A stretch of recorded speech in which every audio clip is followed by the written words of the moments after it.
Welcome everybody to Fashion Victuals Radio right here on RipRadioNetwork.com. As you can see, I have a special guest today. I'm going to jump right into it. Like nobody ever sees him on my show. So this is a first. Is this a first? Yeah. I know, right? It's a first. So everybody, the legend. Oh, please. Come on. Stop it. The person who makes all this happen for me. Can I say that? Because you get. I contribute. It's not all me. Everybody, Trump. The good in one. The building. The good one. Yeah, we got to say the gotta good say that. Yes, Gotta say that. Verify he is the good one. Yeah. We got to say the good one now. What's going on? I'm good. How are you? I've had better days. You've had better days? Yeah, I know. You told me about how your lunches go. So. Yeah, but we hopefully we have a good. Can we do a little toast for this? We can. Let's do a little. There we go. Thank you. Little shot. This is more than a shot. No, yeah. Well, since you going, I'll go. That's some good grape juice. Nothing but grape juice over here. You ain't never lied. They don't have it like this in church on Sunday. They sure don't. Thank the Lord. So, I know you've been busy. Busy ain't the word. You just got back from the Bahamas. Just got back from the Bahamas, mamas. Yes. How was your experience? It was magnificent. I had a relaxing time, plenty of drinks. I got motion sickness on the boat. No. Yeah. For real? For real. No bull. What part of the deck were you? 8th floor. Oh, balcony. No, you don't do that. You don't? Nah, you sit on the lower deck. You don't feel it. I thought I was upgrading, I know. And that's what people feel like. Oh, I need to be further. Yeah, let me go up with the balcony and all that. No. Okay. Well, I did a cruise once. I was so happy. I was on the bottom level. See, the bottom level. Yeah, because you don't feel the motion as much. Think about it. That's true. Because the first time I went in July, I didn't get no motion sickness. I got on the ship about 2 hours in. I started feeling like, I had to get some Dramamine, and I was eating them joints like candy, and they didn't seem like they were working. So outside of that, I had fun. That's good. Bahamas is beautiful. I know you've been there before. I have. I actually went there on a cruise. See, I did a cruise. I did an 8-day cruise. 8 days? 8 days. Who was you with? Family? A friend of the opposite sex? Mm-hmm. For 8 days?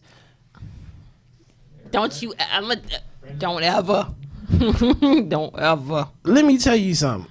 Ever. Nah, never mind. Yo. Nice. That was the longest 8 days of my life. We was on water for 3 of those 8. Cause we moved out of, we was doing it. We docked at Baltimore. Oh hell no. See, and that's why. To the Bahamas? Yeah. Oh no. So the thing was, it came from Baltimore, then it went to Florida first. Right. Where the somewhere where NASA is. I don't know. Not Port Miami. No, it wasn't Port of Miami. Okay. Like we was past Miami. It was some part of Florida. So we was there for a day. The 8 a.m. to 5 p.m. thing. Get back on the boat. Then we went to the Bahamas. So then we went to Freeport. We went to Paradise Island, and then we went to Nassau. See, yeah, we ain't do it. We just went to Nassau, 8 to 5. Get your ass back on the boat. And like, here's the thing. All right, so it's a 3-day cruise. Okay, we get on the boat on Friday at 4 p.m. Then they say Saturday is a day at sea. That seemed forever. Don't it though? That seemed forever. You know what I'm saying? I'm like, yeah, I feel like I'm in jail. I mean, it was fun. It was fun, don't but do it for 8 days. 3 days. Like, it was. I feel like I was on that boat forever. So we get there. I'm like, we left the port of Miami Friday at 4 p.m. Okay. It took us all, the rest of the day Friday, all day Saturday, and then Sunday morning we get to Nassau. How come it only took us less than 12 hours to get back to Miami? You know what I'm saying? When we took 2 whole days. Right. This man was going fast. I'm like, You know what I'm saying? But tell you. They try to extend it by going a long way. And that's what it is. That's exactly what it is. But, I mean, when I went, it was nice. I love the Bahamas. It's a beautiful place to go. Mm-hmm. I kind of now know that cruises aren't for me because I want to actually spend time on the island more. Yes. I don't want to just go off the island, jump on a boat, go somewhere else. You know what I'm saying? But, yeah, 8 days is... That was brutal. Can I ask you something? Mm-hmm. So you on a cruise with this fellow. How do you... This is back in 2012. Okay, yeah, I guess clear that up for whoever's listening. Don't get mad. It wasn't... Long time ago. Long time ago. It wasn't this weekend with me. No, it wasn't. Let me get that correct. No, so so how did it feel? How did you feel different about him before than after the cruise? It was kind of like learning how to live with somebody without really living with them, ain't it? Nah, let me tell you. So, at the time, I was, I have my moments where I like my chubby guys. You know what I'm saying? Like you. I do. Because but you know what? There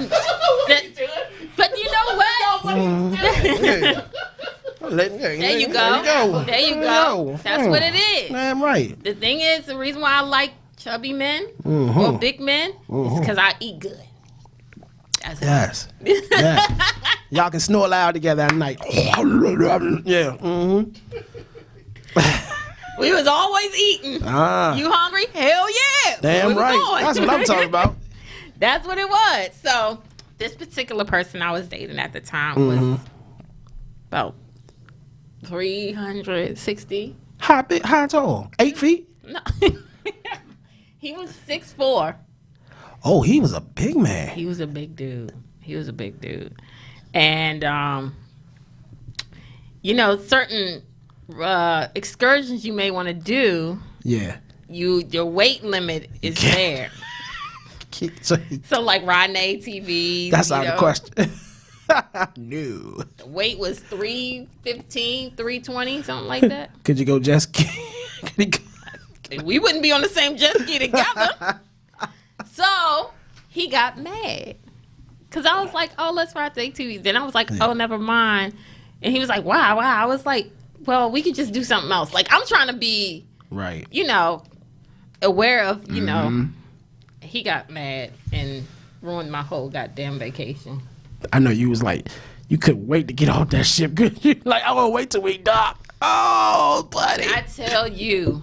When we got back, I think like literally a month after we got back, we was done. Damn. We were done.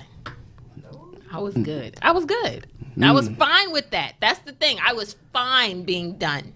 I was like, you fat bag.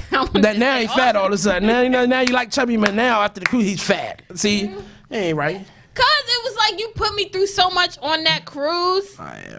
You know what I'm saying? Yeah. With your insecurities and your yes. Like if you're gonna be first of all, let's be clear.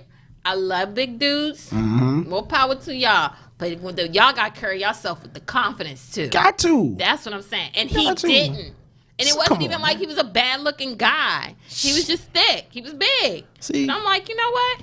Big guys, it's not about your bigness. It's about your confidence and your quote unquote. Absolutely. I ain't gonna use that word swag because I hate it, but yeah, it's about that. It ain't got shit to do with how big you are. I know a lot of big dudes that get chicks. You wonder how he get it because he confident in this shit. Goddamn, going right. Yeah. That's how I see it. You know what I'm saying? Y'all in the broom bellies, and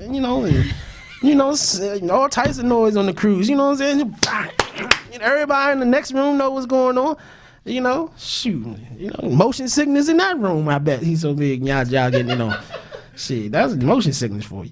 But no, I'm saying like when you spend that much time with somebody on a cruise, you kind of get to know them, not only personally but how things will work professionally, and then you can kind of gauge whether or not like this oh yeah, whole rap. Oh yeah, a whole rap. I feel you. I was like, all right, this. Yeah. You and your insecurities, and you got this girl daughter. You got weight issues. All right, I gotta go. Can't do it. The fuck. That's how it was. I see. Okay. But other than that, I love my big men. I love to eat. Yeah, we love to eat too. We like to eat food as well. That's how I see it. Yeah. I've always been like that. But Brian, you got a lot for us lined up today. We got to go through Fashion Victual News, and we got to go through your interview. Yes, we have Fashion Victual News. We say goodbye to a well-known designer, and he went out with a bang too. I'm not surprised. So, most flamboyant and ones one of your, actually, like you said, you were down in Florida for a bit. Yes. So pretty much your wallet's okay. Well, you see, I bought a small bottle of and I had Hennessy White, so my wallet is not doing okay. So what I'm saying is because you can't leave the Bahamas without a Hennessy. Hell no. But what I'm saying is because a lot of people now, since it's Super Bowl week, so a lot of people be heading down there. They may want to protect their wallet because not because of possible thieves and all that stuff, but pretty much a lot of thieves. FEE. Fees. A lot of fees. But Miami always had fees. Well, these fees, these are hidden fees. What kind of hidden fees? You'll find out on Fashion Victual News. And of course, we have our interview with Renee Washington, which is absolutely she's a shout out to sportscaster. Miss Renee Washington for doing the interview with Brian. Unfortunately, I couldn't do it, but I'm glad Brian was able to step in and handle that.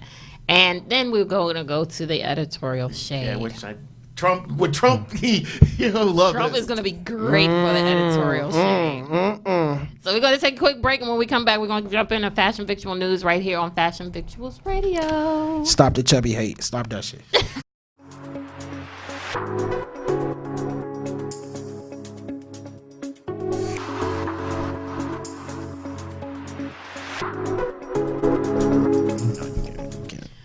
Welcome back to Fashion Victuals Radio right here on RipRadioNetwork.com. We have right here the man himself, Trump, the good one.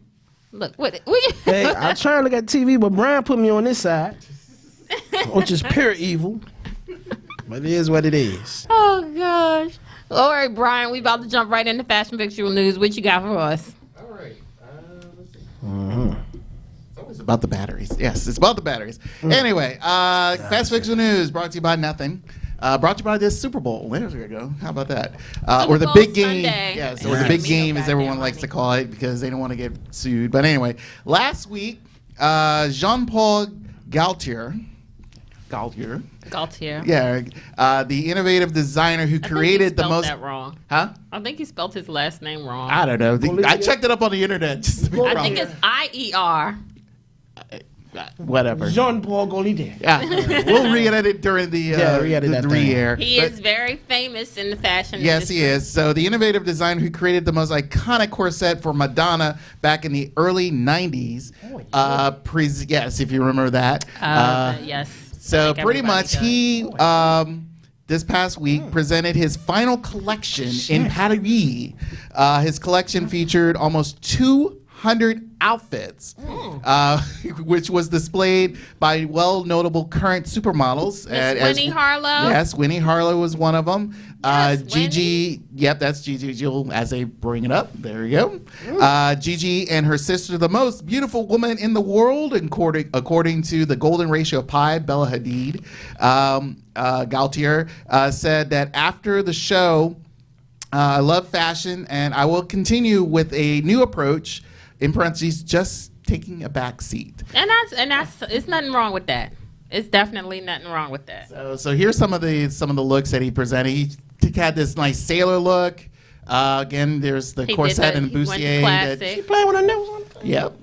They're pointy. Yeah, very pointy. Oh, Pointy. So yeah, it was. 200 outfits. And there's Bella right there. Yep. And so yeah, it was a very big deal. A lot of notable celebrities was there. Well, big name models were in there too. Oh yes. So this was a good show for the industry. So and it was Fashion Week Couture. So there's John Paul saying his goodbyes. I'm looking at the women. So yeah, so it was a really grand show. So What a lot is of he That's retiring? awesome. in a way, yeah, he's retiring. He's been doing this for 50. 50 years. He's been doing this for a very long time. He's like an icon in the fashion industry. Yeah. So you know we do. We talk about fashion on my show. I know, and that's fine, but I'm trying to figure out why are you retiring? Some people retire. I mean, it's not like a football player or something that's lost. I mean, you get burnt out. I mean, you've done a lot of clothes, you dealt with a lot of models. Your innovation mindset is not that. Is he married? Yeah. To a woman? No, to a man. I mean, I figured that. Hey, there's a lot of the fashion guys are like guys, but there's nothing wrong with that. That's the world today. So go ahead. Okay, next story. All right, last week, also last week, Coach, their 3-story, 6,000-foot boutique in New York City abruptly closed its doors. But not only this was a knock on the hurting brand, but also to the realtor Verando, because of the fact they own the space. And because with that closing, the Madison 57th lot that they have is completely bare from luxury clothing stores. And here's some notable names that have left. Tommy Hilfiger, Gap, Henry Bendel, Stuart Weitzman. Henry Bendel is not there no more. Right. Massimino Dutti, Topshop, Ralph Lauren Polo. Topshop? And Lululemon. So a lot of top-notch stores are out of that area, and the most notable one was, of course, Barney's. Mm-hmm. They're not there no more. Now, to blame for all this is the Manhattan business market. A spokesperson for the brokerage firm CBRE stated that the market continues to make the difficult adjustments to the new realities of the retail business. And Verando has no comments on the loss of Coach. So this has been in the Madison Avenue for New York City has always been the most notable area because of advertising and things like that. So pretty much with all those notable stores gone and not being replaced, it is going to hurt that entire area. And this is New York too. This is New York. In New York. Yeah. The #1 media market in the United States. Yeah. So it's not a good fitting for. District. Yeah. Well, this is what I would say to that. Fashion has changed tremendously over the years, and the fact that a lot of people do not go in stores physically to go shopping anymore kills your business, especially your brick and mortar, because I mean, nobody goes in there. You can sell your stuff online these days, and people pick up the phone. Oh, this is life right now. You know, everything you do is online.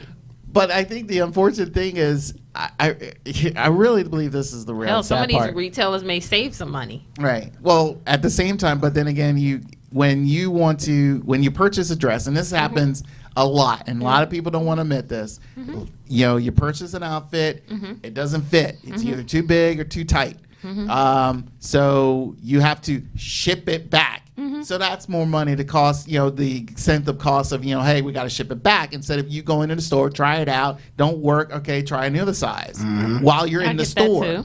So, I mean, as much as, I understand, I like progress. I understand progress. But when it comes to when purchasing an outfit, whatever, I rather go to a store, get it done there, instead of wasting my time of sort of pick an outfit on a computer, click it, and then wait for a week and a half until it comes to me. I fit it, don't fit well, have to ship it back and all that shit. You know what? Let me tell you something about fashion, and me and fashion in particular. I like Amazon. So let me tell you about my fashion picks on Amazon. The shit's never fit. They ship them from China. It say 3X. It come and feel like it's a medium. Yeah. You know what I'm saying? And I don't feel like going through the rigmarole of shipping it back. And so I give it to my mother as a dust rag or to my niece or something like that. And a dust rag. It's ridiculous. So me, I don't like people too much. So online shopping is where it's at for me when it comes to fashion and stuff. But I'm just so scared the shit won't fit. Wow. So y'all need to give me some fashion tips. What's the best fitting website? This is what I do. When I shop online, I read the comments. Because people leave comments of how the fit is. Okay. You know, and that tells me, okay, what size I should go. Everybody knows Fashion Nova very well. Oh no, everybody. Yeah. Right. So a lot of people would leave comments on Fashion Nova, say their size and their height and their weight. So that helps too, because it's like, oh, if she a 160, I know I need to go up a size because I know I'm a little bigger than that. In the hip area. A little. You know what? Hip area then went up a little bit there. Right. It did. I'm not gonna lie. Like I'm comfortable in my skin these days. No, I'm comfortable in your skin too. I mean, I'm comfortable looking at your skin. Yeah, you're nice size. Anywho, all right, just like Trump returning from his Bahama trip, but he did a little stoppage in Miami. Yes. But as some of you will probably be heading down to South Florida for this Sunday's Super Bowl, but you may want to have some added security for your wallet, because a report was put out that mandatory resort fees may make your Super Bowl dream into a nightmare. Olga Ramundo, owner of Express Travel in Florida, stated that it is unfair for these hidden fees, which many times the consumer doesn't know until they get to the hotel. She continues by stating this. Extra fees has jumped 35% from 2018 to 2019 and has generated an extra $3 billion for the hotel industry. Ain't that some shit? Yeah. So one customer complained the fact that they were charged extra $150 to her bill as resort fees, pretty much paying for like towels and chair usage and things, silly shit like that. And then another person complained that in addition to the resort fee, was charged $45 a day for parking at the hotel parking lot. Wait a minute. They have got to tell you this up front. Is this something people They are looking should, over? but they don't. That's why it's called hidden. No, and no. Why? They do. They should. No, they do. No, here's the thing. They do on the website. It's written when you book your hotel. Right. I was getting ready to say. Yes, they do. But a lot of people, like they say, a lot of people don't know it. Let me tell you something. Well, they need to read. There you go. Reading is fundamental. This must be black people who complaining about this. Reading is fundamental. Yes, we don't read. First of all, they do it in Vegas. And they do it in Miami. They've been doing this for years. I understand. I'm trying to figure out what fucking resort fee I'm paying when I go to Vegas, and I'm not even on a beach. At least I know in Miami I'm paying for my towels, my beach, the pool, and my service. Like when I go to Vegas, I'm like, what the hell? I'm paying $40 a night for extra. Now, do you have an option to tell them don't charge me this? No. That's what it is. That's what it well, is. Here, one person complained about the parking lot. He said this, it doesn't seem really fair, and that when you budget your vacation, you don't think about these extras. That's a lie. Well, some people don't think that. They don't resort read. fees should be in the hotel price. So that's what they're main complaint. It is. So let's see. Okay. I was looking at hotels earlier today, just because of my job, Yeah. So I was looking at hotels in Vegas, and I was looking at hotels in South Beach. And it clear as day, it says, like right there before you hit purchase, it says this does not include tax or resort fees. It says clear as day. You pay your resort fees when you check in. Clear as day. How do you miss that? It's hidden because it's in little small letters and people don't feel like reading. You mean people all that. who don't want to get They the want to read. classes? They want to read. Like, let me tell you something. Like, here's the thing about South. It's two things. Okay, the first thing on the cruise, they don't tell you on the cruise that gratuity, they automatically charge it. So you have to go down to guest services and say, I don't want gratuity automatically charged, which I did. It was like $41 a day per person. Yeah. I'm like, oh no, y'all. Let me determine how good your service is. Second thing is, everywhere we went in South Beach, gratuity is automatically included. Yep. Right. So I don't tip nobody. It's 18%, 20%. 18%. I looked at the receipt. I'm like, oh no, you're not getting a tip today. Here, you already got your tip, and your service sucked, and you getting a tip anyway. Yeah. Come on. So yeah, they don't. There's a lot of things they don't tell you. It's hidden, but it's read people. Yes, reading Read, is my brother, read. fundamental. Yes. And on the menus, when you go to restaurants in South Beach, it say at the bottom gratuity included in your tab or or your bill. You know what I'm saying? People need to read. That's all it is. Read. I knew about them fees. And it's on your damn receipt when you get the receipt. Biggest day, gratuity included. But again, a lot of people don't, like you said, they don't read. Well, They don't, and especially That's those, their problem. and most of some of the people who are visiting like Miami, they're from completely out of state, like far out of state, like Brian, we all again. up here on the East Coast. Again, mind you, these are some people also who don't travel on a consistent basis. Well, then that's even more reason to read. Yeah. You know, you're going to read where you're going. You're going to read that flight information to make sure you're going to the right I state. understand. ain't you? Trust me. That's all I'm saying. Shit. This is just helpful warning for people. That's all. Well, but yeah. anyway, Read, my brother. Read. All damn right. it. Oh, Last story. shoot. This past Sunday. This is going to be surprising. This past Sunday. Oh, don't as- talk about Sunday. Yes. about to say, As employees of Bar Louie were heading into work, they realized that they were unable to get in because of the fact that in the dead of night, 1/3 of Bar Louie restaurants across the country closed their doors. You lying to me. Nope. Closed their doors because the company filed Chapter 11. Damn, that's right. They ain't got to pay you shit. Tom Frick, the CEO of the company, stated after filing and the reasoning for frickin' closing Frick. over 30 Exactly. stores Freaky. across the country. He stated this: it was to strengthen its operational and financial position. And I was like, what? Okay. He continues by stating, the sale through Chapter 11 will help us to focus on our profitable core locations and expand in areas that have proven track records. That's Okay? another word of saying we ain't got no money. Right. Pretty much. One of the main reasons for the closures is the locations, of course, where most of them are located near or inside malls, which are slowly fading away. Suppliers and employees will continue to be paid To you, during during this time. So That's a sign right there. You pull up to work and say you are in front of your job. Nigga, you ain't getting in. Yeah. People wrapping chairs. Wrapping chairs and shit, you know what I'm saying? We getting in. But the sad part is, how I found this out was like while I was waiting for Howie show at 6:30 to 8:30 Sunday nights here on the Red Network. Strippers.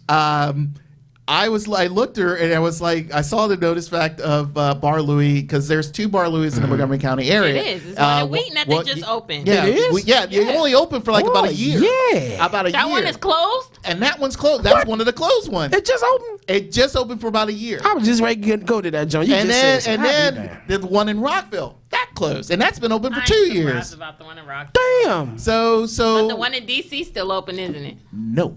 No, the one by the bowling alley? Yep, that closed.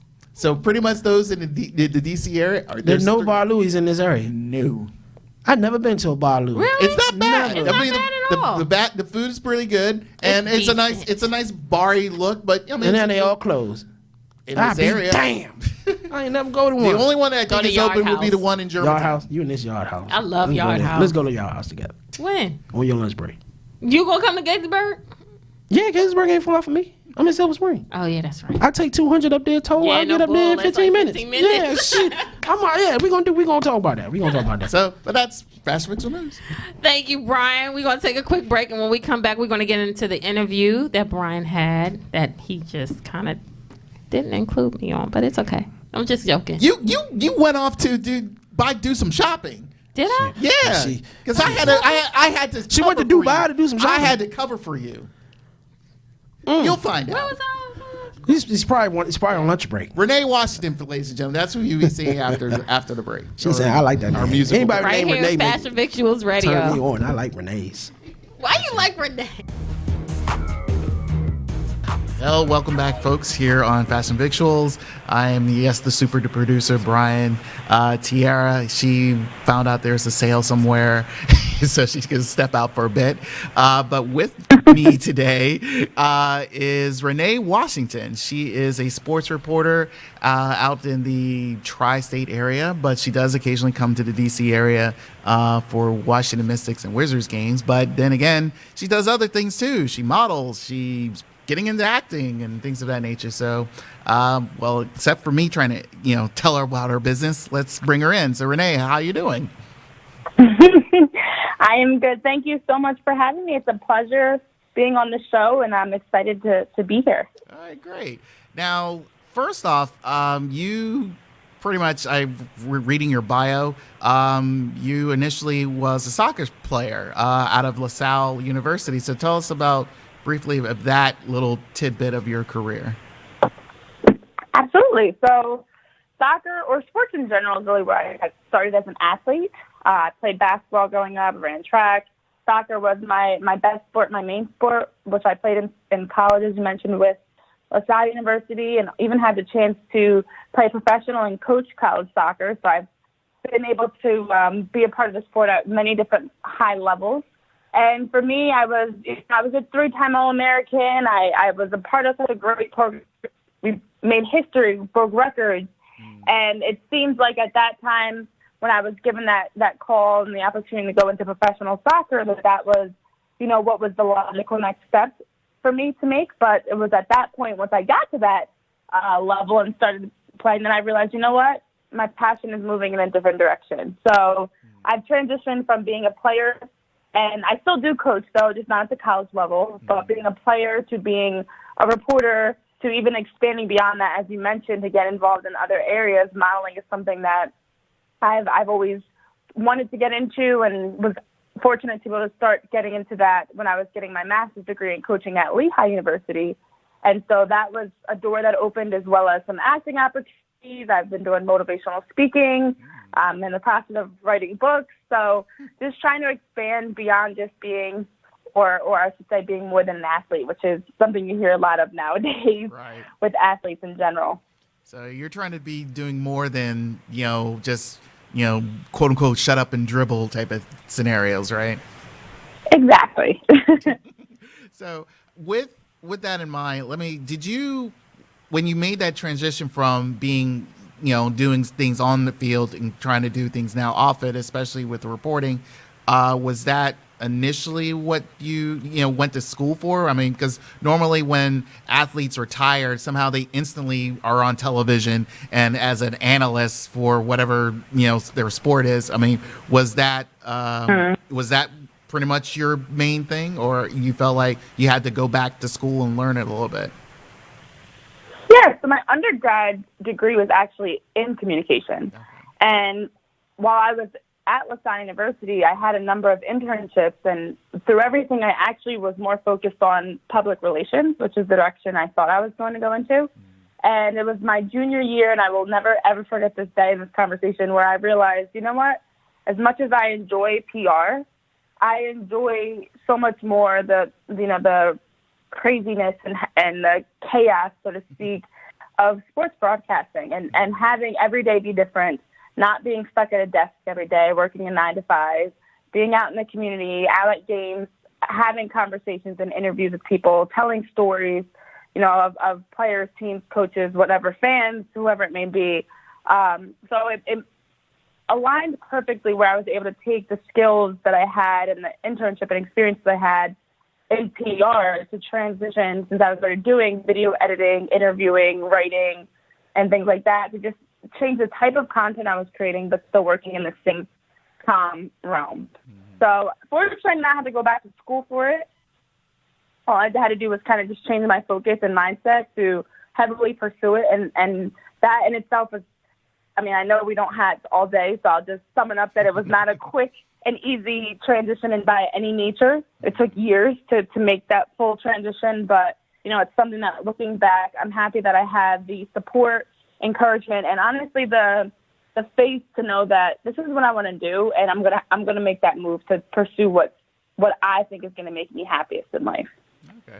Now with that in mind, now mind you, your main, I would say, you were a 2-sport athlete. Mostly was soccer, and I noticed on your reel that you've interviewed a lot of people in football and lacrosse, of all things. With the Philadelphia Wings at the National Lacrosse League. I mean, did you have to sort of learn other sports to sort of to just be relevant and be sort of I don't want to say intelligent enough to know what you're talking about, to your audience?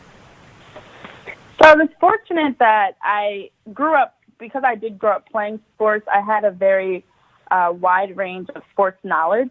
So I already knew about a lot of sports going into it, the rules, the way the game was played, And also I was able to pick things up quickly, even, although I may not have watched lacrosse or field hockey, hockey in general, ice hockey in depth growing up, because I was playing basketball, soccer, running track, I was able to translate a lot of those same tactics and movements to the game as I knew it.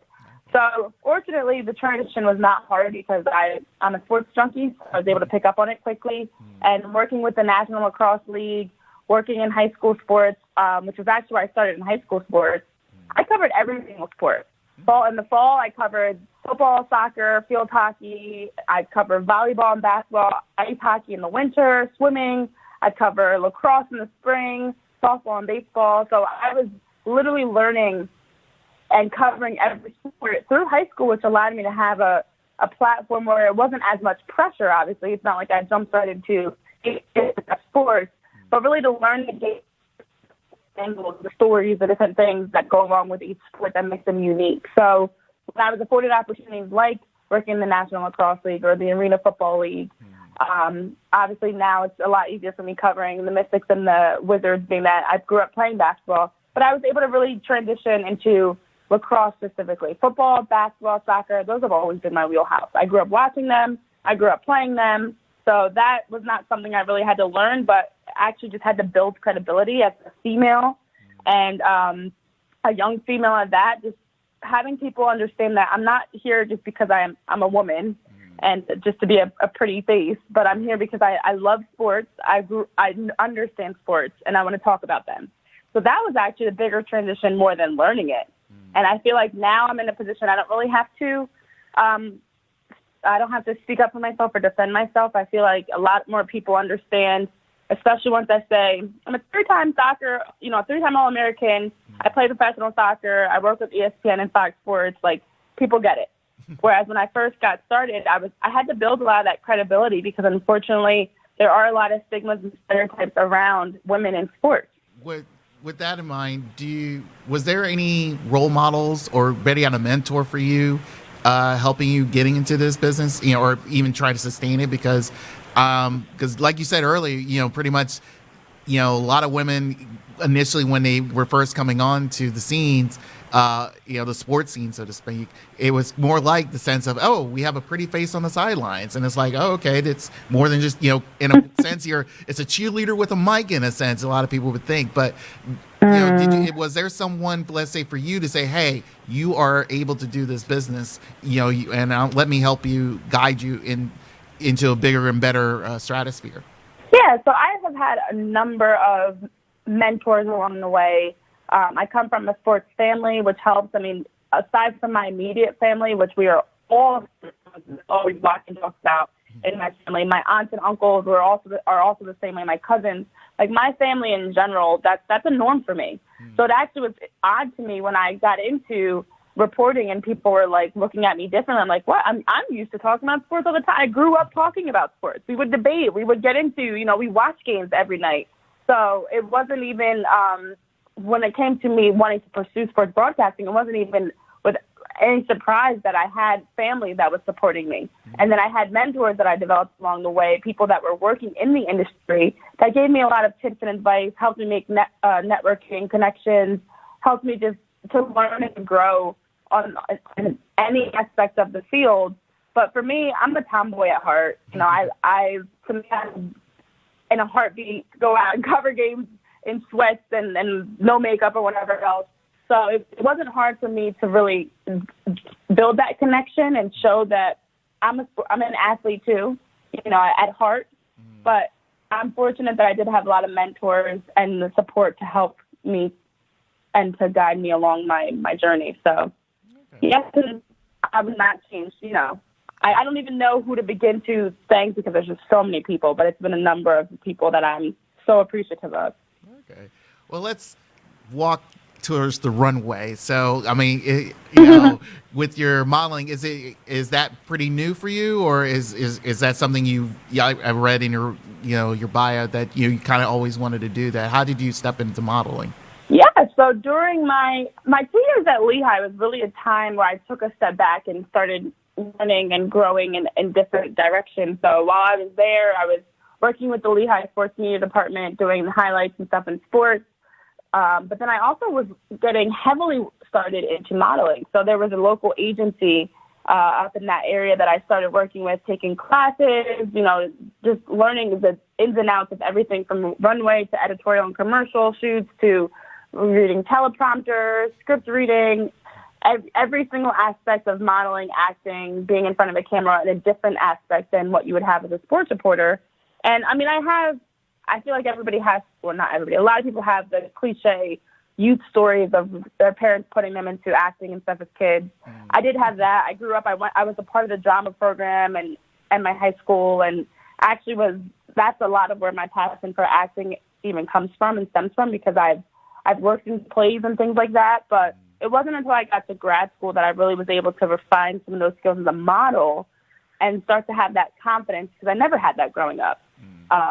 And have that confidence that, you know what, I can be on the runway, I can be a model, I can be, having photo shoots and things like that. So it took a lot of time to even get there, but it was more of a mental thing for me to really have, the confidence, and a lot of young girls especially go through this, but to just have the confidence to believe in myself as a model. I believed in myself as a reporter because sports was always a part of my life. But believing in myself as a model, and I still find myself like, I had a fashion show this past December. I've been doing shoots, and I still find myself like, wow, is this really happening? Like, I'm more surprised on the modeling side than the sports reporting side, if that makes sense. So it's been a lot of fun, and I'm still learning. I'm not really done. I think this year will be a big year for me with modeling and acting. I did have my first commercial shoot that I was a part of this past fall. So let's say this: What do you feel is like you're comfortable with? Are you comfortable walking the runway, or is it just the pictorials, or things like that, or just the whole industry itself? Yeah, I would say the whole industry itself, without a doubt. I mean, for me, with everything I do, I enjoy the versatility. I do not like, and that's why I got into reporting in the first place. I do not like any 2 days to be the same, and so preparing for a fashion show is a completely different routine than preparing for a photo shoot. And, so I definitely enjoy it all, and I don't want to limit myself to just one or the other, because I do think that they each have something valuable to teach you and life skills that you're learning and just the experience that you get. But if I had to choose one, I definitely would say I prefer photo shoots over the runway, just because I like the fact that fashion shows remind me a lot of a game. You spend so much time practicing for it, and then you walk down the runway and you're done. It's like that's it. You get your couple, however long it takes you to get down the runway, depending on how long it is, and then you're done. So I like the fact that fashion photo shoots, it just feels like there's a lot more that goes into it on the other end. Once you're there, once you're having a shoot, it's a lot of fun. It's a lot more laid back. It's very stressful. You're quickly changing outfits, trying not to mess up your makeup, getting hair changed done, getting your makeup done. It's a lot going on in a little bit of time. It's so many different models all over the place. So I definitely prefer photo shoots versus fashion shows, but I enjoy what's different about each of them. Okay. Now, have you, let's say, visit? I know you haven't been there yet, but have you visited New York Fashion Week? I have not. No, actually. I have friends that are a part of it. I have colleagues that are either models or on the other side of it, that are having their lines being displayed, their clothing being displayed.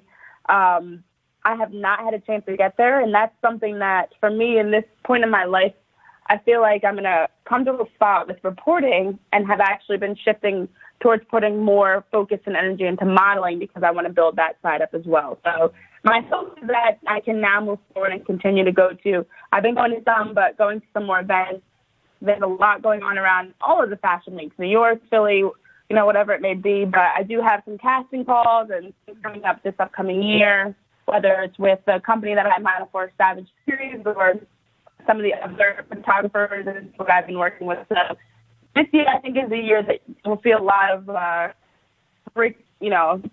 of breaking moves for me in terms of modeling.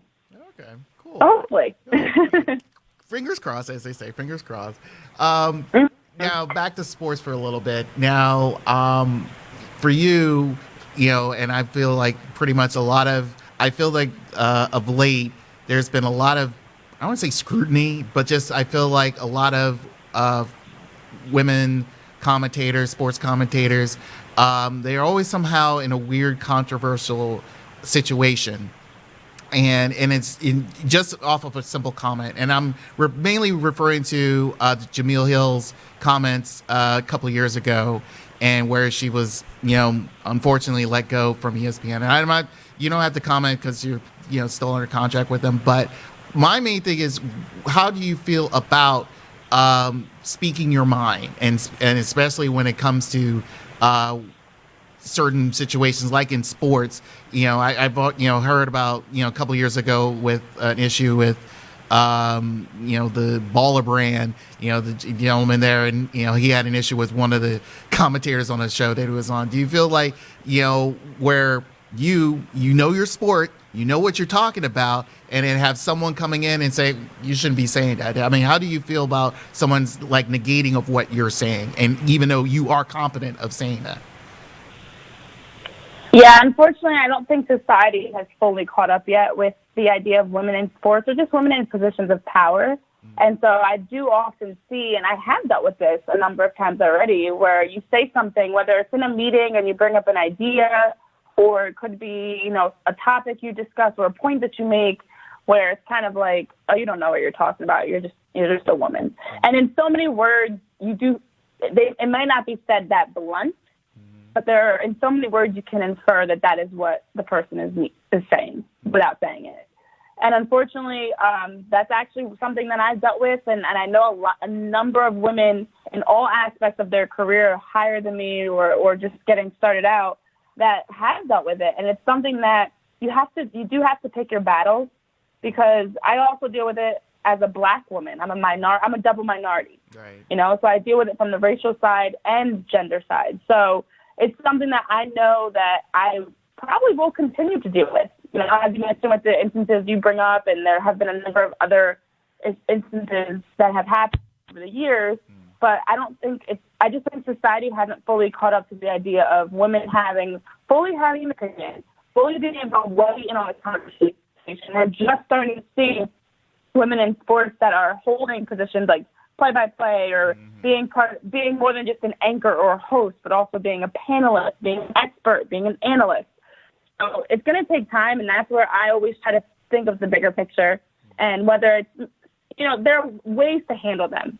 Sometimes maybe you just have to talk to someone on the side and let them know, hey, that may not have been the right thing to say in that moment. Everything has to be public. I've had to do that as well. So I just try to make sure in every instance I'm trying to think bigger picture. I don't want to act on emotion. I don't want to, just jump in and react. I like to try to take a step back when I can to reflect on it and figure out what makes most sense, because I do understand that there's still some ignorance, there's still some old-fashioned mindsets. And I dealt with that as a soccer player. I've dealt with that as a reporter. I've dealt with that in so many aspects of my life. So it's nothing new, but it is something that I consistently have to be prepared to have those moments that sneak up on you, where it's like, oh, someone is questioning you, someone is doubting you, or someone you're talking about because of the way you look, and that's from the racial side and the gender side, and even age. I've had people that have said to me, oh, you don't know what you're talking about. You weren't even born when that happened. And I'm like, wow, that's such an ignorant thing to tell someone, that because they weren't alive at the time that, for instance, Michael Jordan was in his peak. I was a child. I was a baby, being that I was born in 92. So no, I wasn't a full adult that was watching him like you were, but I also know about my music history and my political history and my every other aspect of history, and I wasn't alive for that. So it's more than just the gender discrimination. There, unfortunately, with any field, and especially in sports, you have a lot of people that are very opinionated and strongly opinionated, to the point that they will attack your credibility based on things that gender, race. So it's sad, but I had to deal with it, and I just continue to try to be mature, and as I said, get the bigger picture. Wow, like I said, I respect any woman who, I can have a nice conversation about, any sports team, that they like, mind you, a lot of guys just like, wow, she likes sports? All right, cool. I'll marry her in a heartbeat or something like that. But I think it's just having.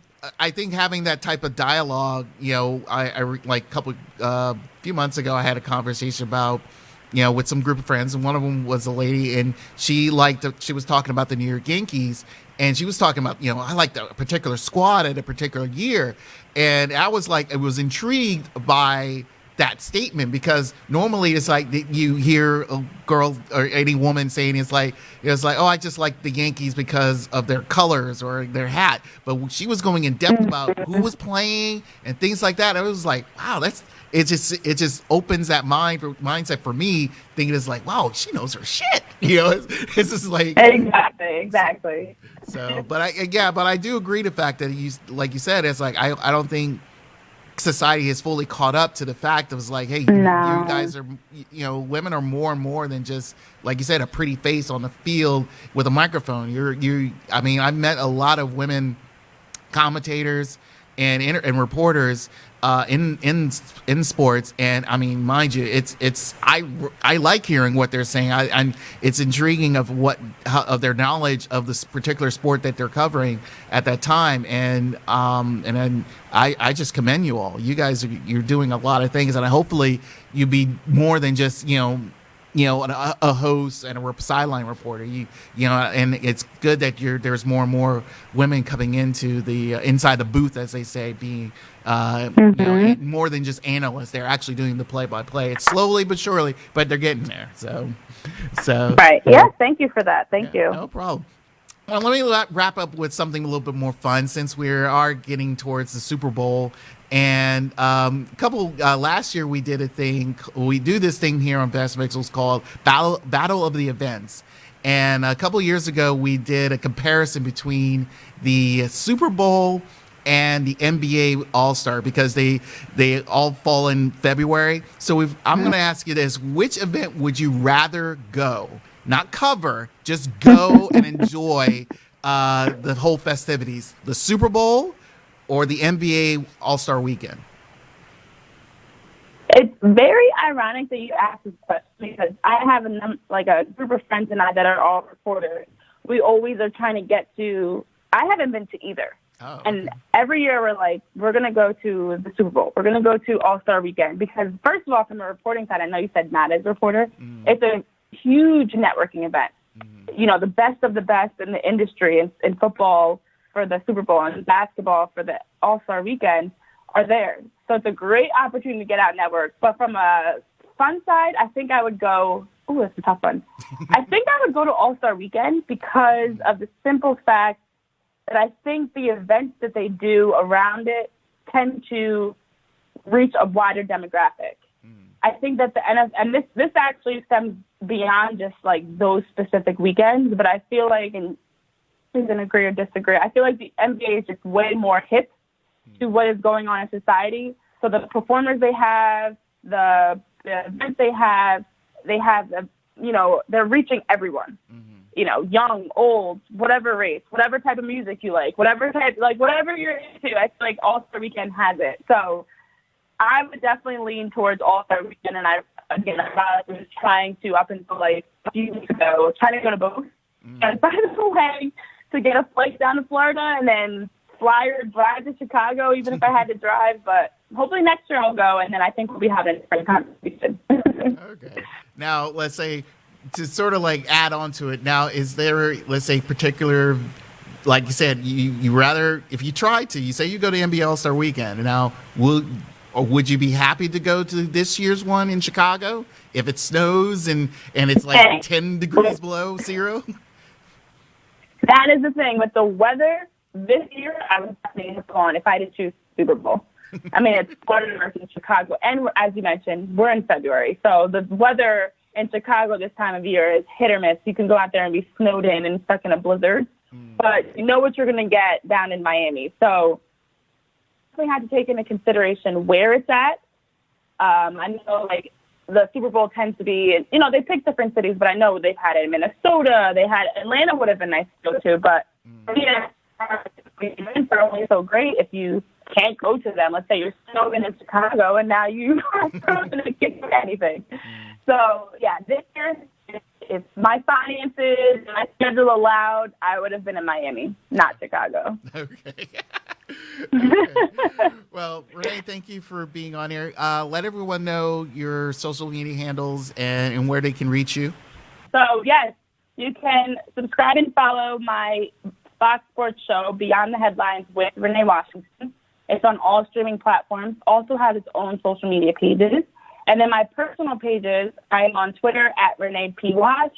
I'm on Facebook, Instagram, YouTube, everything else at Renee P. Washington. So it's just my name. You can search for it all on literally any platform except for TikTok. Okay. All right. Great. All right. Great. One last question. Just one last question. Who you have winning Super Bowl 54? Chiefs. In a big way or close? In a very close way. I think this is going to be a close one. It's going to come down to a mistake here or there on either side. So I can't even confidently say Chiefs, but I'm going to go with Kansas City on this one. Okay. All right. Thank you again, Renee. Look forward to all your future projects and hope to talk with you soon. All right? Thank you so much. Have a great one. All right. Great one. All right. We'll be right back here on Fast Victuals Radio, only on the RipRadioNetwork.com.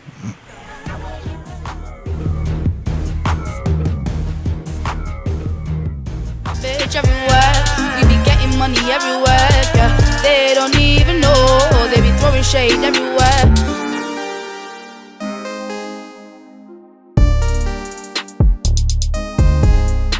Welcome back to Fashion Victuals Radio right here on RipRadioNetwork.com. We're going to jump into this editorial shade. Uh-oh. I've got the editorial shade, right? Yeah. Oh, okay. unless you Trump, you want to give it a pass to the Trump or something? Because I already You know did my what? major Trump actually said he had some editorial shade last week. So what did you just say what's on your mind or something? Hell yeah. Oh shit. It's got to be done. So now give me the rules of this. So it's got to be about a celebrity. Whatever's on your mind. Whatever you got a issue with. Yeah. Let me tell you something. I got an issue with. I don't want to go there. What was our issue last week? I forgot now. Let me come back to me. Can we come back to me? You were like that this past Monday, man. I know. It's editorial shade, so I got to throw shade at somebody, then, right? You know, it doesn't have to be somebody. It could be anything. Anything? Like a couple weeks ago, I did about the Oscars, and you know because okay, Brian went in about that. Let me throw editorial shade to these award shows, except for ours. Which is February 29th. February 29th. Motor House. Exactly, Motor House in Baltimore, Maryland. Tickets on sale now. Rippy's2020.com. There you go. Tickets are $20.20. There you go. Creative, ain't it? But no, all these other award shows. I don't get people who watch award shows and then go on Facebook and post play-by-play of what's happening at the award shows. I don't get why people do that with their vacations. Yeah, I ain't post play-by. Well, I didn't post play-by-play with my vacation. But you know what I'm saying, though, right? I know what you're saying. It's like literally you got your phone out the whole vacation. Like, goddamn, when do you enjoy the vacation when you on your phone the whole time? And your phone died, you have a heart attack. I'm like, but no, I don't get like the Grammys. I heard the Grammys suck, with the exception of the tribute they did. The tribute to who? To Kobe. Yeah, that was just there. Yeah, that was there. Like literally, it was just you could tell like it was thrown together. Other than that, I heard like it sucked. with Whitney. I heard the ratings were way down. It was terrible. And I haven't watched the Grammys probably in 15 years. I don't watch award shows. It's just. I just so happened to watch because this is how they opened up. Alicia Keys hosted the Grammys this year. And I think she hosted last year too. She hosted the last 2 years.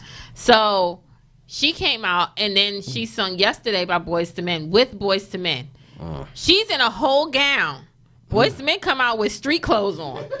They in a hoodie, sneakers, Timbs. That's all they can afford. They broke. You know what I'm saying? No, but the thing is, you could tell it was thrown together because later on they did. Shout out to my man Tyler, the Creator, because he got a Grammy for his album Igor.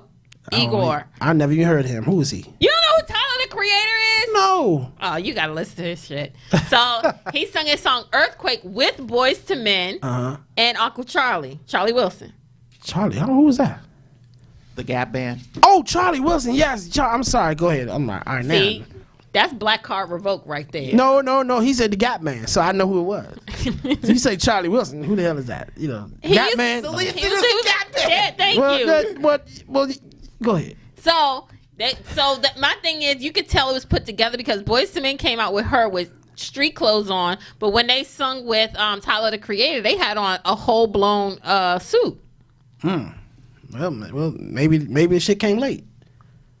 Maybe it wasn't clean yet. And they picked it up from cleaners because it was the fact that he passed away that day. They gave him the tribute. You're right. They wasn't ready yet. They needed more time. It was just one of those things. It was very, sudden. So, yeah, true. But anywho, I don't want to even talk about that. That's why I really didn't bring it up on the show today. Yeah. But yes, the Grammys was bad. Lizzo actually performed. She opened up the Grammys. What was she wearing? First of all, don't get on my Lizzo. Hold up. You know what? Now this brings me to what my editorial shade was. Thank you about that. Let me tell y'all about Lizzo, okay? A lot of y'all women out there, Lizzo big and, she's large, fairly chunky. And a lot of y'all. Lizzo. Yeah, do you like what she wears and all that shit she does? So what she wore at the Lakers game that day, I was just like, hey. Are you proud of her? She showing her stuff off? That's good, ain't it? We all got to be proud of our bodies some way, somehow. Okay. So how come it's okay for Lizzo and y'all tell Lizzo, get it, be proud of that girl. But if it's a big fat dude showing the same thing, it's like, what's wrong with him? What's wrong with them? My shade goes to a lot of these hypocrites out here today who, particularly women. Who telling Lizzo, girl, you got to be proud of what you got. And Lizzo's out here acting like she's proud of what she got. How come all the big women always proud of what they got, but they still trying to lose weight? So, if you so proud of what you got, why lose it? Okay, I get what you're saying, and that's true. Because even though I'm happy with what I have, I still want to lose. You don't need to lose, man. You're good. Everybody say that, but I know differently from what the scale says. It's all about, it's your body, yeah. I like it. But see, that's the thing that with women, like, we're proud of what we have, but we know health-wise we have to lose. So that's how I see it. Like, Lizzo, she is bold and proud of what she is, who she is, and where she is now. I mean, she's 34. But come on, she's 34. I didn't know she's that old. I thought she was 24 like 33, or something. 34. You know. Wow. Well, let me tell you something. Look, you can't talk about Lizzo and tell girl, get it, be proud of what you got, flaunt what you got. Then at the same time making fun of any other dude who's fat and he's doing his thing. You sound like a hypocrite. No one made fun of Biggie when he was here. Rick Ross when he had. Oh my God. Rick Ross is like my ex-baby daddy. Because they got money. Nah. Because they got money. If it was if Rick Ross ain't had no money. Nah, Rick Ross. If Rick Ross is just a regular dude out here with his shirt off, I don't give y'all bullshitting me. No, it won't. You are bullshitting me. I just told you I used to date big men. Yeah, okay. You told me that if before. Rick Ross was with no money, but he still had the swag he got. Oh yeah. With you, I believe that with you. But for most women outside of you, you're the exception. If Rick Ross didn't have the money he had and he was walking out here with his stomach and everything hanging out, y'all would be like, ugh. But he got money like, Rick Ross. That's bullshit. That's hypocritical bullshit, which tells me I don't care about the money. All I care about is getting That's you. That's you. If you had saw Rick Ross, Rick Ross was walking down Greenbelt Road, okay, doing the same shit when with and no. he tried to holler at me? And he tried to holler at you. What would are you? Wait, pause. What does he have on? How he carrying himself?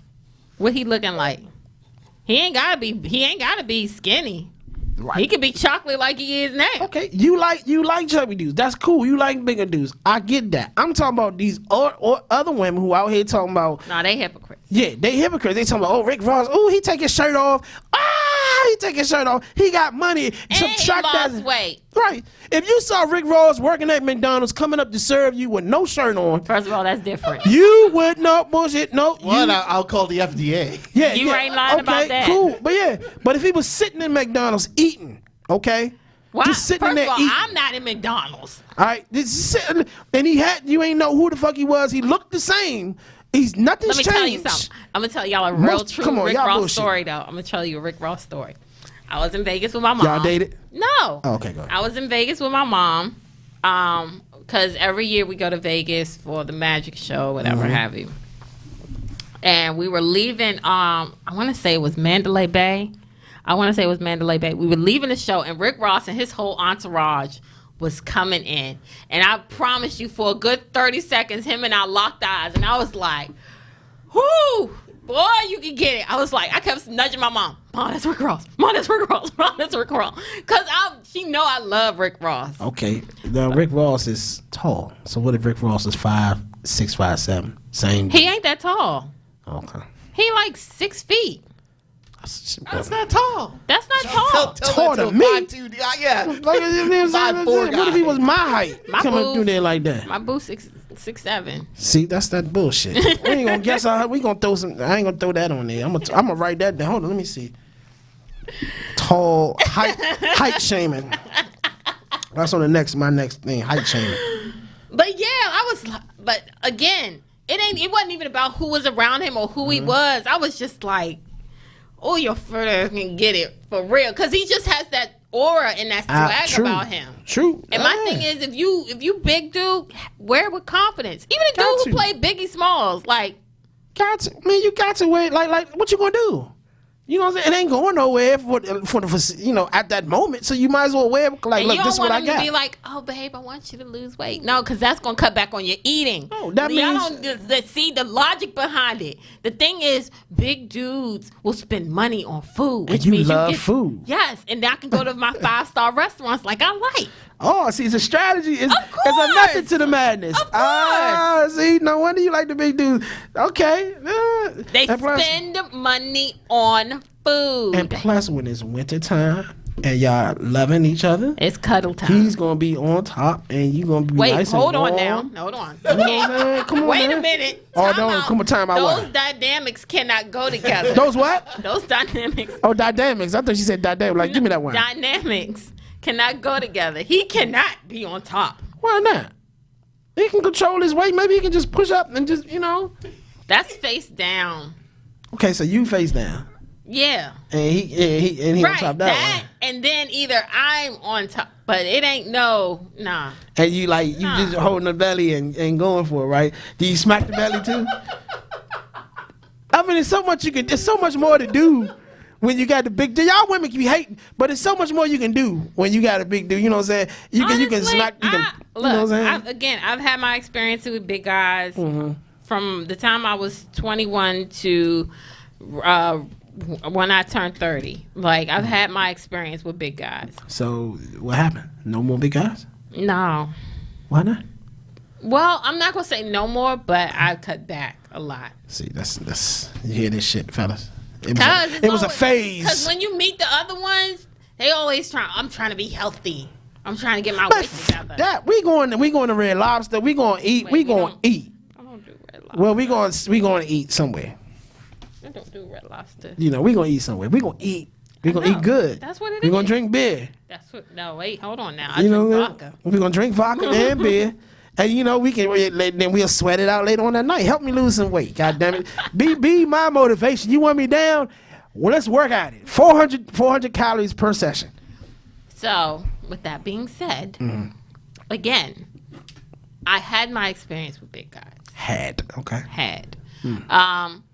I mean, so me personally, and I mean, again, women, you can speak for yourself. If you're not into a big guy, that's cool. But I think that a lot of women are into big guys, though. They just worry about what their friends gonna say. They just worried about their friends gonna say. They want, he got to be this tall. He got to be this. Girl, you missing out on some of the best shit ever because you worry about what your friends gonna think and your. I think that's stupid. I think it's stupid for women to think that their friends, what they think about them, will control the dynamics of the situation. I really do. Like, my girls know how I am, so they like, girl, what you with? Why? He got me. That's all you need to know. Bingo. And that's all that matters. There you go. That's how I see it. So, editorial shade on you hypocritical fat lovers and haters. I just feel like, give him a try. Give him a try. Don't knock it till you tried it. Try it. Let him knock That's it. how I feel. Just don't knock it till you tried it. Bingo. Have an open mind. I agree. Don't have a stereotype, because if you have a stereotype, it can screw you over later in life. Open your mind and your legs. You know what? I'm not doing that. Not doing that. Yeah, you can. You locked down. But yeah. What else we got, bro? Well, actually, tell us more about the Rippy Awards, because you. Oh yes, Miss Tiara is nominated for a female. Yeah. Yes, I'm on Fashion Victuals, and the host of Fashion Victuals is a nominee for female host / personality of the year. You can go to Rip Radio, your second go round, ripradionetwork.com/vote. I'm going to tell you now, the first time we allowed ties, we're not allowing ties anymore, so it's an outright winner.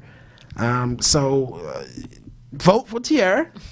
Go there and vote now. We've had lifted the restrictions a little bit, so you can vote more than one time a day now. Yes!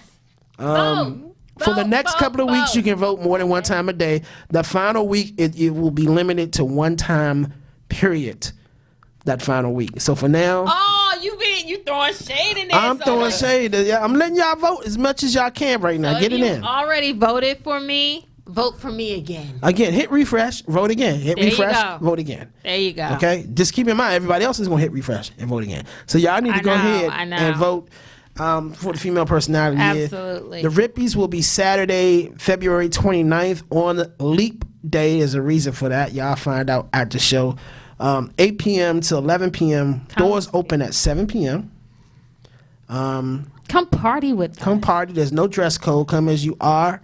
Come with clothes, please. Yeah, well, if you want to come naked, that's fine too. Just, Baltimore police just probably lock you up.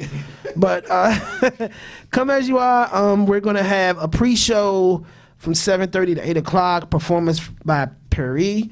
We're going to have Ethan Spalding. We're going to have AJ is actually going to be performing a song. Shout out to, whoa. Wait a minute. I was about to say shout out to AJ, but put that on pause. What do you mean he's performing a song? Well, for the past 10 years since the network started, AJ has talked about Tight Pockets, his single. Okay?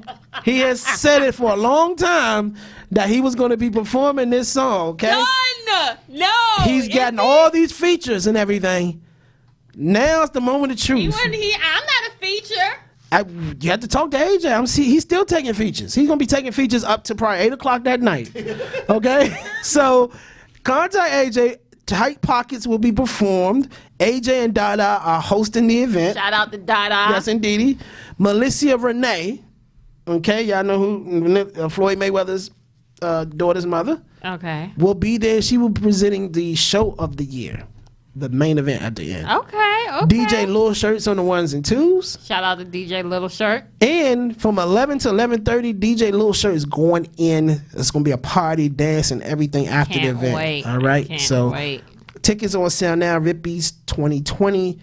Tickets are $20.20. If you don't get them online, they're $30 at the door. You drink $20.20. And it's a bar right next door, so you can come in and drink and have fun. It sure is. There you go. I cannot wait. Something told me that Tiara might even be presenting an award. I think you will. I did the last time. Well, we might do that again. Okay, I don't mind. I gotta make sure I got my good dress on. With a lot of leg and cleavage. Nah, I ain't gonna say all that. You gonna wear one of them Curry Champion dresses? Nah. Okay. No. But yes, this is our 10-year. This is Rippy show, but this is our 10-year celebration. The first broadcast of Rip Radio Network was February 22nd, 2010. And you know what's crazy? What's that? My 5th anniversary is this year. I've been on the network for 5 years. You have to have an anniversary show. I got too much shit going on. You got a whole hour and a half now. You need to have. I know, but I got too much shit going on. Well, in 2 weeks we'll have you will be well fed. So yeah, the showdown.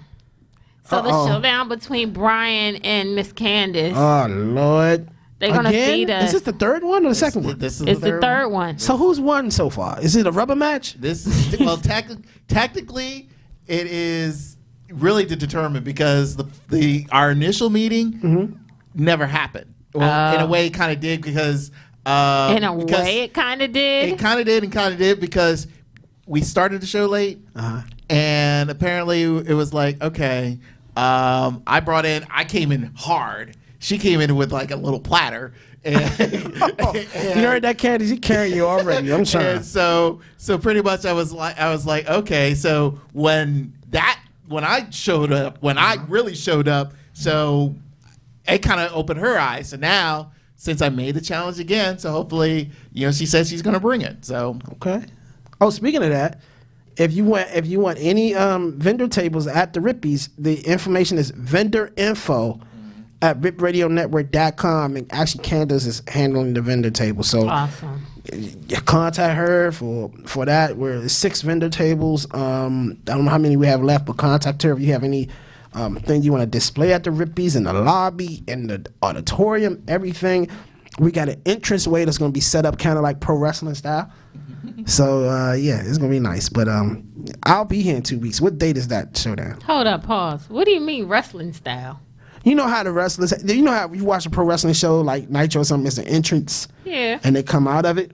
That's kind of how pyro. Yeah, that's kind of how we're gonna have it set up. So. Oh, this is gonna be interesting. Yeah, it's gonna be interesting. So yeah. But yeah, it'll be in 2 weeks, February 12th. Okay. I will be bringing a dish and present it to, and our guest judges will be, of course, Miss Tierra will be, of course, one of the judges. We'll have Candace's former eye candy partner, Miss Angela Baskin. Okay. And surprisingly enough, I am bringing in my sister. So she'll be in now. See, that's how you know it's gonna be good. Yeah. So because here's the thing, everyone will think that this is an advantage for me because she'll, but no. My biggest critic is siblings my are sister. always your worst critics. She is my worst critic. So you have 3 women judging. Yep. Women and food, women are tough on. You better bring it. Of course. Shout out And to especially my sister, Miss Kia. She did tough on me too. Especially how she loves food, bro. You think you got advantage because you produce it? No, sir. He know. I know. He know because I like to eat. I already thrown wrenches in the whole thing. Yeah. I'll be here for that show. I'm just sitting in the audience. Absolutely, and I cannot wait Yes. to the Rippies. I know you can't. I can't wait either. It's gonna be fun. It's gonna be some fun time. I didn't go to the one last year. I went to the one the year before. We ain't had one last year. That's what I So thought. 2018 in Baltimore. That's the one. Yeah. Yeah, I went to that one. And it was packed. It was a packed. It house. was. It Yes. was A lot of out of towners. It was like, Yeah. especially those That who were was supporting, dope though. Yeah. supporting a lot of the acts that are from out of town. So Yeah. that's a good thing. That's and a good thing. And the bar was nice. Yes. And the room was nice. So Yes. I'm good. Like I know how it's gonna be this year. It's gonna be crazy. Yes, indeed. So I'm looking forward to it. Well, Trump, thank you for coming on board today. Thank you for having me. Expressing your shade for fat women. No, I love fat women. I call them voluptuous vixens. I call them sexy extra flesh. There you go. There you go. So, all right, everybody. If you have not voted, vote for me as Miss Tierra the Diva for Female Personality of the Year at the Rippies this year. And make sure you tune in next Wednesday right here on Fashion Victuals Radio. Brian, wrap us up. Bye. Later.